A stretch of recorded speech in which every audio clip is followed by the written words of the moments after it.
এটা তো divorce paper. হ্যাঁ, এটা ডিভোর্স পেপার। কিন্তু কেন? তোমার ভাই ভাবিকে ঘুমিয়ে পড়েছে? না না, ঘুমাইনি, জার্নি করে এসেছে তো, তাই বললাম রেস্ট নিতে। আচ্ছা ঠিক আছে, তাহলে ডাকো তাদের। এই পেপারসে তোমার আর তোমার ভাইয়ের একটা সাইন লাগবে। কেন? আমার সাইন দিয়ে কি হবে? তুমি বলেছিলে না এই বাড়িতে হয় বাবা থাকবে না হয় তুমি থাকবে, তারই একটা ব্যবস্থা করেছি।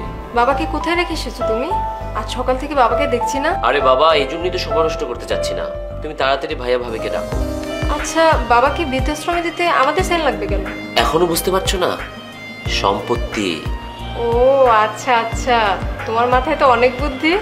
দাঁড়াও, আমি এক্ষুনি ভাইয়া ভাবিকে ডাকছি। ভাইয়া ভাবি, এখানে এসো তো। ভাইয়া এদিকে এসো, বসো। ভেতর থেকে আমি তোমাদের কথা শুনতে পেয়েছি। বাহ, তাহলে তো হয়েই গেল। নাও, এখানে তুমি আর এখানে তোমার অভিভাবকের সাইন করে দাও। 1 মিনিট, বাবা তার ছেলেকে সম্পত্তি লিখে দেবে, এখানে আমাদের সাইন লাগবে কেন? আচ্ছা, এই পেপারে কি আছে আমি একটু দেখতে পারি? ভাইয়া, আমার একটু তাড়া ছিল।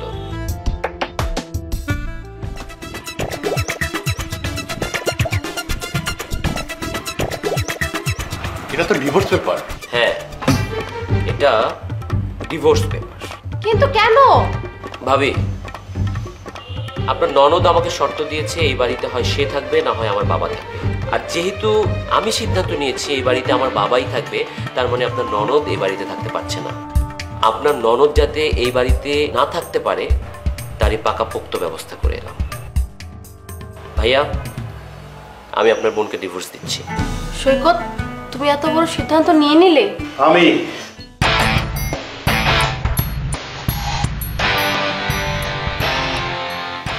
আজ আমার ছেলে যে সিদ্ধান্ত নিতে যাচ্ছে তার জন্য আমিই দায়ী।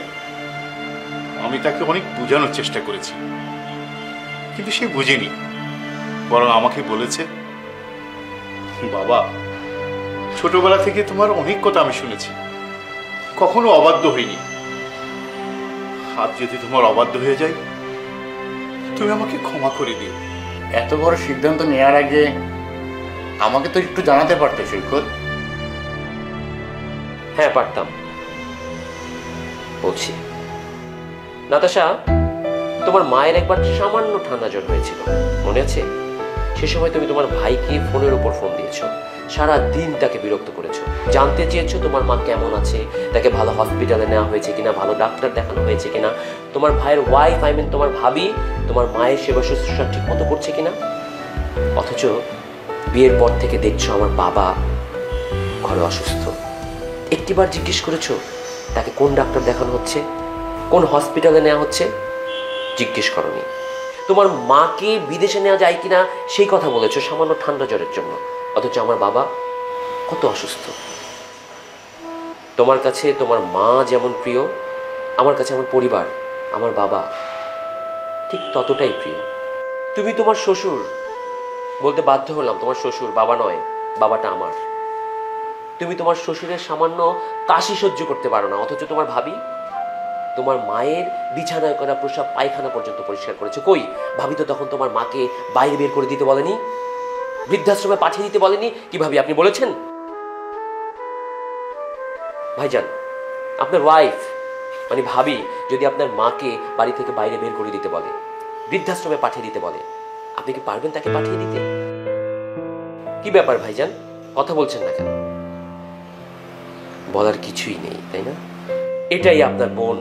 আমার বোন যেহেতু সিদ্ধান্ত নিয়েছে এ বাড়িতে না থাকার, তাহলে সেটাই হোক। এত বড় অপরাধের শাস্তি এটাই হওয়া উচিত। বলুন, অভিভাবক হিসাবে কোথায় সাইন করতে হবে? আমার করে দিচ্ছি। না ভাইয়া, এটা তুই করিস না, আমি আমার ভুল বুঝতে পেরেছি।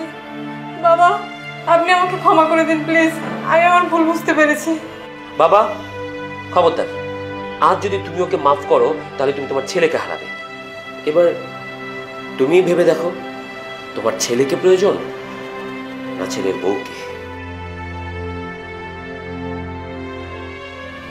মারে, তুই আমাকে মাফ করে দে।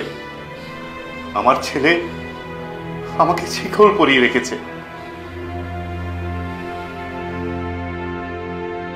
ভাইয়া, ভাবি, আপনারা সাথে করে ওকে নিয়ে যান এবং এই ডিভোর্স পেপারটাও নিয়ে যান। ও যদি ওর আচরণের পরিবর্তন আনতে পারে, নিজেকে বদলাতে পারে, তাহলে আমি গিয়ে ওকে আপনার বাড়ি থেকে আমার বাড়িতে নিয়ে আসবো।